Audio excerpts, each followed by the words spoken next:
have gone past beyond the issue of NSAS. It's a small issue.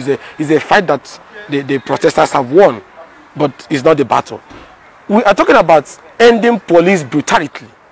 Police brutality by security forces. Because it's not just police. Let's not forget what the soldiers do people on the highway and the checkpoint. They will tie your hand. Even over struggle of girlfriend, they will tie your hand and put you inside the gutter. That audacity of soldiers, that audacity of police people to infringe on citizens' rights in a brutal way. Tie your hand, hang you on a tree because you have a civil issue with them. That brutality is what needs to end. And let us get it very clear. Some of these officers, both in the army, both in the police, both in SAS, have gone wrong a long time ago. But let's ask ourselves, how come they went rogue a very long time ago and nothing happened? That brings me to the issue of leadership incompetence. What was the leadership of the police force doing?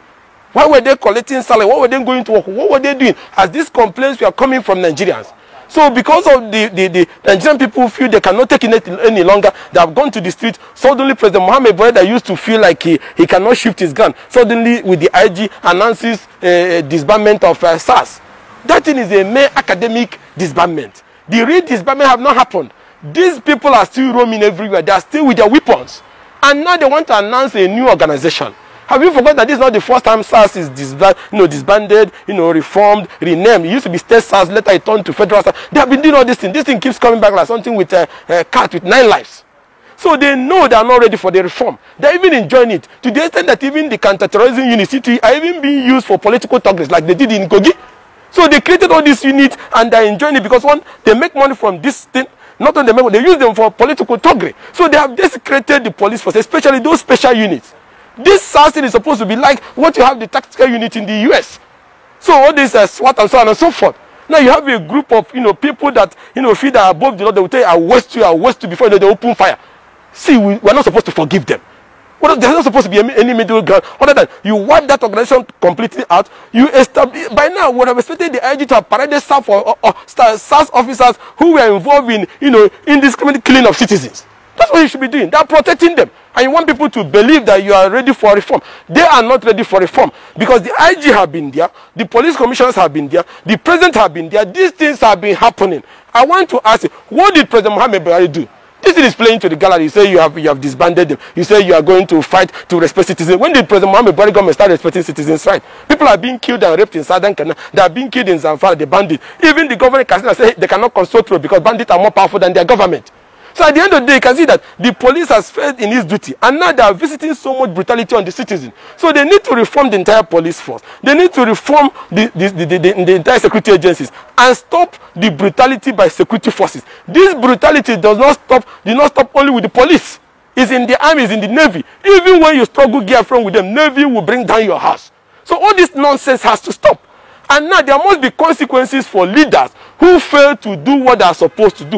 And I keep telling Nigerians, first of all, let me salute the protesters, especially the young men and women who for the first time since our return to democracy have shown that the will of the people is greater than the gun. I salute them because this is what we have been talking right from here in the CUP for the last 2 years. For the people to rise up and take their destinies in their own hands. So we are so proud of them that for the first time they have abandoned the lines of ethnicity and religion or political division and come together to say enough of this nonsense, enough of this brutality. And the ones government that feel that they are very strong, they cannot heed to people's demands, has suddenly started conceding. It means that what the people are doing is working. So it's victory for democracy. It's victory for our quest to have better system of governance. But let me come back to what I was saying before. As long as you leave President Mohammed Buhari, who was there when SARS went rogue? Who was there when the bandit took his village in Katsina? Who was there when they are killing people in Southern Kaduna in Zamfara?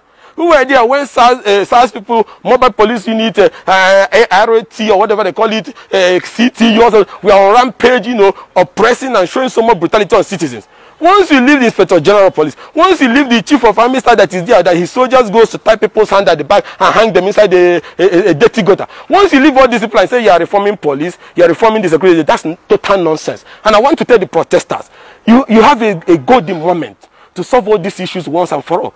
Do not listen to anybody. It doesn't matter what it takes. The government must commit to holistic police reform, commit to holistic reform of the security agencies. Ensure that there's an end to police and security agencies' brutality. And not only that, you count the number of people SARS have killed. I don't think they're up to 10,000. I don't think. But count the number, what the bandits have done in the last 4 years. It's almost 100,000. So why we save the few that SARS is killing? Let's remember that there's another group, that the bandits and all these other groups are killing in different parts of the country. Whether in Southern Kaduna, whether it's in Zamfara, whether it's in Katsina, whether it's in the forest in Niger here, whether it's in the Ogun Expressway or Kenya Expressway, that there's hundreds of thousands that have been killed in the last 3-4 years. The government must commit to ending insecurity. Because under Section 14 of the Constitution, and I keep saying it all the time, the primary responsibility of government is protection of lives and property.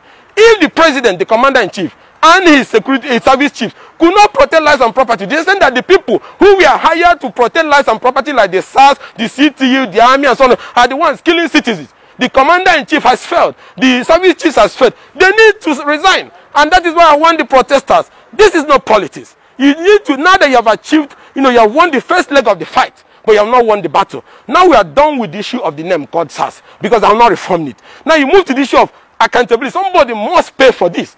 Somebody was there when this thing was going on. The IG did not do anything. The president did not do anything. The service did not do anything. They need to resign. And that is why I want the protesters to tailor their demand into something that will be more sustainable now that I won the first leg. And then they need to continue to remain resilient. They will do everything to divide them. They will do everything to apply sort of, kangaroo arrangement and discussions and peace meeting. They will draft all sort of documents of the lineup of how they want to reform it. This is the same people. You forgot you have the mobile police unit. Some of them went rogue. From there, you made them members of city. Some of them went to SARS. It's the same people. They have not recruited new people. It's the same people that Even the police people do the same thing.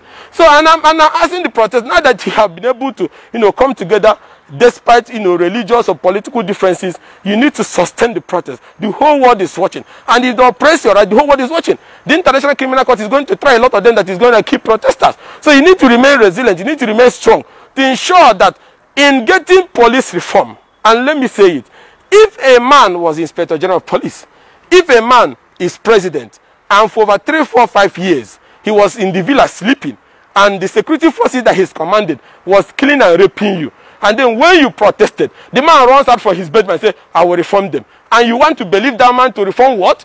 Something that was under his control that he could not fix? So the right thing, and I keep saying it, go, let the president, made to see reason why he should resign, that he cannot do the job. Let the Inspector General of Police be held accountable for the actions of the men of the security forces under his command. And once you do all these things, you can now have the enabling ground for you to talk about reform. If the IG is there, all his CPs are there, all the Commissioner of Police of SARS of different states is there, and you're talking of nonsense reform, it will not work. It's the same people. They are sitting right with them. I passed some of them in Gusakbe. They are still in their office. So let us not be deceived that after all this whole, with the people that have died, and then we'll go back, we have not achieved anything other than the removal of the name called SARS. Nothing has been removed as I speak to you right now. And that is why the demand has to be very clear. Holistic police reform, holistic reform of the security agencies, and immediate end to brutality of the security forces. Not just the police, security forces. And then for the president to end the growing insecurity that tens of thousands are dying every month in all parts of the country. These are demands that should not be negotiable. We have decided not to be in the forefront of this because let's not be accused that it is political. But as citizens of this great country, as political leaders who has the mandate to elect people into, we are telling the people that at this point we want to congratulate them for winning the first league. But now they have to tell us their demand to achieve a sustainable gain in this struggle. And I need to tell you to understand that these things happened because you have a commander-in-chief who does not understand that his primary responsibility as demanded by Section 14 is to protect lives and property. Who feels that he's doing Nigerian people a favor before he doesn't need to respond. You look at the time he took him. Because he saw the young people are getting more angry. That's why suddenly they started to make concession. They don't use to make concession. They use live bullet on protesters. But I have seen that if they use that live bullet further, what they will see, they will not contain it. It will consume all of them. And that is why I'm telling the young people to hold their grounds. The Constitution gives them the right to freely express their grievances. The international community, the African Charter on Human Rights, all the international charters, both the ICC charter, gives them right to do what they are doing. As long as they remain peaceful, I get to me and continue to do what they do. Everything they are doing is within the ambit of the law. And they should not allow anybody to intimidate. I had one old man that likes to rant so much, called the Seseg or something. He's saying that if they don't go back, they'll use force. I look at such people and say, these are people that I mistakenly read his book as a law student. And they look at the kind of thing coming out from their mouth. But I tell people, ignore such people. Because these are people, no matter how bad the regime is, even if it is Mobutu Seseko's regime, there will be people like Sege and all sorts of foreign characters who will support it. But I want the protesters to remain resolute that victory is very, very near. They have won the first leg of the fight. But the battle must be won. If we do not win this battle right now, they will never win it again.